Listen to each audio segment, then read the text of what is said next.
Semakin panjang bulu kaki menandakan semakin tinggi status. Namun ratu malah mencukur bulu kakinya yang panjang. Hanya karena dia jatuh cinta pada seorang manusia. Di depan ini adalah manusia laki-laki yang datang dari jauh. Hanya dengan sebuah musik yang indah, berhasil menggugah perasaan cinta ratu. Membuatnya mengabaikan segalanya untuk ingin menikah dengannya. Jin memperingatkannya untuk mempertimbangkan statusnya. Ratu hanya bisa mengikuti saran tersebut. Memberikan dua teka-teki yang tak terpecahkan kepada pria itu. Dan untuk itu meneteskan air mata kesedihan. Tak disangka pria itu adalah seorang penyihir. Dia mengendalikan pasukan semut.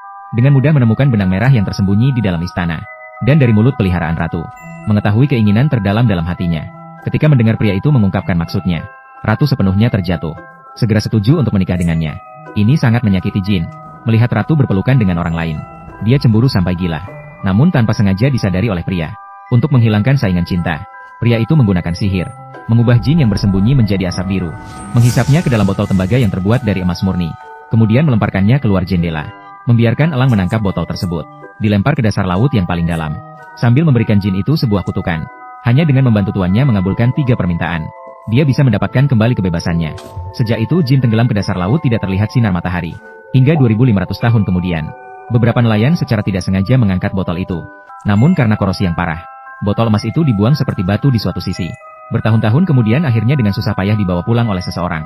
Kembali menjadi alat penggiling milik tuan. Setelah melalui berbagai tangan. Akhirnya berubah menjadi batu bata untuk memperbaiki dinding kota. Hingga 100 tahun kemudian. Seorang gadis menginjak botol dan memanjat dinding kota. Ingin mengintip pangeran tampan. Setelah diketahui oleh pihak lain. Dia secara tidak sengaja terpeleset. Kebetulan botol itu terjatuh ke tanah. Baru dia sadar ada rahasia tersembunyi di dalamnya. Setibanya di rumah, dia memegang pahat dan mulai memukul. Ternyata berhasil membuka tutup botol. Dalam sekejap, asap biru keluar dari dalamnya. Jin yang terjebak selama 2000 tahun akhirnya melihat cahaya lagi.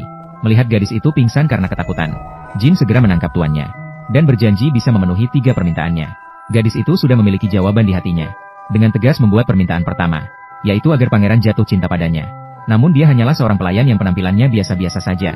Namun bagi Jin, ini bukan masalah. Dia hanya menunjukkan jari telunjuknya dan memunculkan minyak ajaib berwarna emas. Membuat gadis itu mengoleskannya ke seluruh sudut tubuhnya. Kemudian membawanya ke kamar tidur pangeran. Benar saja, pangeran begitu melihatnya. Langsung saja terpesona oleh pesona ajaibnya. Dengan cara ini, gadis itu mendapatkan kasih sayang pangeran. Berhasil melakukan pergeseran kelas sosial. Namun dia masih merasa tidak puas.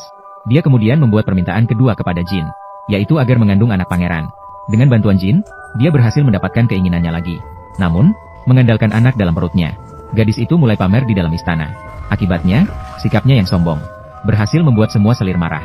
Ketika menemukan bahwa ada yang ingin menghabisi gadis itu. Jin segera datang untuk memberitahu. Memintanya segera membuat permintaan terakhir untuk menyelamatkan diri.